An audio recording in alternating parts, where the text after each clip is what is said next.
Paz, igreja, graça e paz, povo de Deus, bom dia para todos. Vamos continuar a série, né? Para Deus nada é impossível. Ontem eu fiz essa pergunta em Gênesis 18, 14, diz assim: haveria alguma coisa difícil ao Senhor? Não há, irmão, não há. O nosso Deus é imbatível, né? Em nome de Jesus. Em Lucas 1,37 diz que tudo é possível para Deus, tudo é possível para Deus. E eu acredito nisso, que o nosso Deus está acima de qualquer problema, de qualquer tempestade, de qualquer dificuldade. Ele quer que nós continuemos olhando para Ele, confiando nele, e é isso que esse é o meu papel, o seu papel, e é isso que Ele quer que nós continuamos fazendo, olhando para Jesus, o autor e consumador da nossa fé. Então, dentro desse entendimento que eu abordei agora, eu quero, em 2 Crônicas, capítulo 32, aqui está uma situação que era irreversível, uma situação era complicada.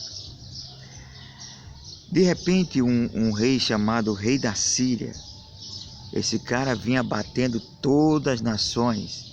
Para onde ele passava, ele abatia, ele tomava posse. Era como um exemplo comparando os Estados Unidos para o estado de Sergipe, que é tão pequenininho. Imaginem a diferença e uma nação tão poderosa enfrentar um estado tão pequenininho. Vamos comparar Judá ou Jerusalém como esse lugarzinho tão pequenininho. E o rei Senaqueribe resolve vir e atacar Judá, porque ele já tinha batido várias nações e agora resolveu vir atacar esse povo aqui. Mas só tinha um problema, que esse povo era o povo de Deus. Ele tinha atacado outras nações que não tinham compromisso com Deus, que não tinha comunhão e aliança com Deus. Mas ele resolve atacar alguém que tem comunhão com Deus, que tem uma vida no altar com Deus. Quebrou a cara. E sempre o inimigo, os seus planos será frustrado para aqueles que têm a comunhão com Deus, têm uma aliança com Deus, irmão. Ele pode até tentar, mas não vai dar certo isso. Esse é a aliança que fizemos com Jesus. E diz a Bíblia que nenhum mal nos sucederá, praga alguma chegará na nossa tenda, 1000 cairão ao nosso lado, 10.000 à nossa direita, mas não seremos atingidos. Glória seja dado o nome de Jesus. E de repente Ezequias soube que o rei Senaqueribe vinha para destruir e acabar com todo mundo.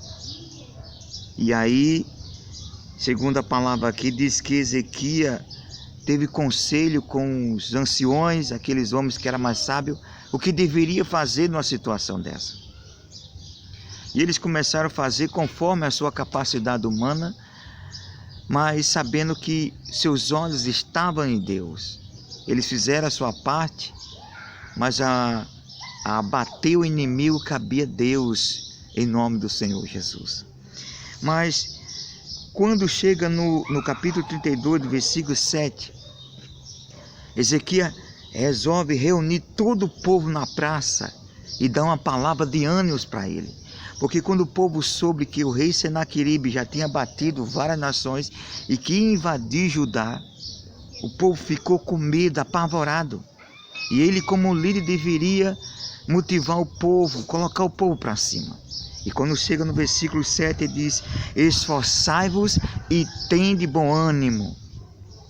E diz: não temais, nem vos espantei por causa do rei da Síria, nem por causa da multidão que está com ele, porque maior é o que está conosco do que o que estão com ele. Glória seja dada no nome de Jesus, gente. Que coisa tão linda. Observe que a Bíblia diz aqui, primeira coisa, ele disse ao povo: esforçai-vos, tenha coragem. E outra coisa, não deixe o teu ânimo abater, não deixe o desânimo abater no teu coração, não deixe o desânimo bater na porta do teu coração. E o que mais? Não temas, nem te espante por causa do rei da Síria e nem por causa da multidão de soldados que vem com ele. Por quê? Porque maior que está conosco do que os que estão com ele. Olha o versículo 8. Porque ele está ao braço da carne, mas conosco o Senhor, nosso Deus, para nos ajudar, para guerrear nossas guerras. E o povo descansou na palavra de Ezequias, rei de Judá. Oh, glória a Jesus. O povo estava desesperado, mas aquela palavra apazigou aquela ventania, aquela tempestade que estava dentro deles. Apazigou. Esse é o poder da palavra de Deus, irmão. Quantas vezes estamos desesperados, de repente recebemos uma palavra e aquela palavra apazigua a guerra que está dentro da gente, a tempestade que muitas vezes vem para trazer desânimo, tristeza, angústia, mas a palavra de Deus, ela apazigua, ela coloca paz e alegria e esperança diante de uma tribulação tão poderosa. E diz a Bíblia que Ezequias disse: esforça-te. Em outras palavras, tenha coragem, tenha bom ânimo, não temas, nem se espante por causa dele. Por quê? Porque Deus está conosco, maior que está com a gente. E diz a Bíblia que o povo descansou na palavra de Ezequias. Mas esse homem desafiou, ele veio para colocar medo, desespero. E diz a Bíblia no versículo 14: o qual de todos os deuses daquelas nações que meus pais destruíram, pôde livrar o seu povo das minhas mãos, mas para que o vosso Deus vos possa livrar das minhas mãos. Olha que coisa, ele mandou um mensageiro para colocar pavor mesmo e desespero no povo. Disse assim: diga lá a Ezequias que as nações que a gente abatemos, os seus deuses não livrou. Esse Deus dele também não vai livrar a gente, não vai, em outras palavras, evitar que a gente vá lá e destrua ele. Irmão, ele estava enganado, porque os deuses das nações não era Deus, era Deus fracos, Deus que era a fase da idolatria, de se prostrar diante de outros deuses. Esses deuses de Geuso, de pau, não funciona nada. Mas o nosso Deus é o Deus verdadeiro, vivo, aquele que ressuscitou ao terceiro dia, glória a Jesus, e nos deu vitória lá na cruz. Esse é o nosso Deus, o Todo-Poderoso. Quem pode desafiar o nosso Deus? Assim como disse Josafá: quem pode te resistir, ó Deus?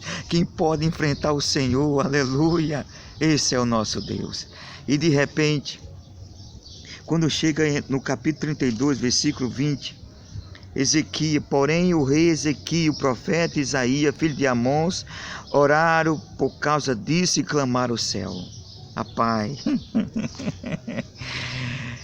observe que ele não desafiou Judá, não, ele desafiou Deus. Lembra de Davi quando disse assim: quem é você incircunciso diante de Golias, para enfrentar o exército do Deus vivo? E Deus falava: você não está enfrentando o povo de Israel, você está enfrentando é Deus. Irmão, e com Deus não se brinca, cara. Coitado daqueles que tentar enfrentar Deus. A mão de Deus pesa muito, e muitas pessoas não entendem que enfrentar qualquer pessoa que tem comunhão com Deus é enfrentar o próprio Deus. Assim como Saulo, no capítulo 9 de Atos, a Bíblia diz que Jesus aparece para ele e disse: Paulo, por que está enfrentando? Paulo, por que está desafiando a mim? Observe que Paulo estava perseguindo a igreja, mas a igreja somos nós, e Jesus é o dono da igreja. E quem é aquele para tentar enfrentar a igreja de Cristo? Meu irmão, todos os planos são frustrados. Que glória seja dada o nome de Jesus. Mas eu queria falar para você o seguinte: quando eles clamaram a Deus, Deus enviou apenas um anjo, irmãos. Eu queria voltar aqui rapidinho, só para a gente concluir a mensagem. Deus enviou um anjo. Um anjo só. Sabe quanto o anjo matou? Deus enviou apenas um anjo.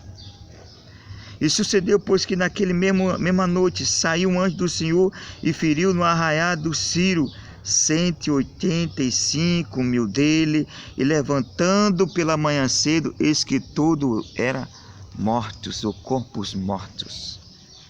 Um anjo só, sabe quanto o anjo só feriu? 185 mil homens, 185 mil homens, um anjo só, gente, um anjo só.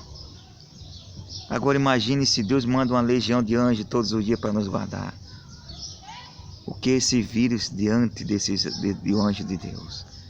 O que esse vírus diante do nosso Deus? Que Deus abençoe você, que você tenha um bom dia. Deus guarde e proteja a tua vida, em nome de Jesus.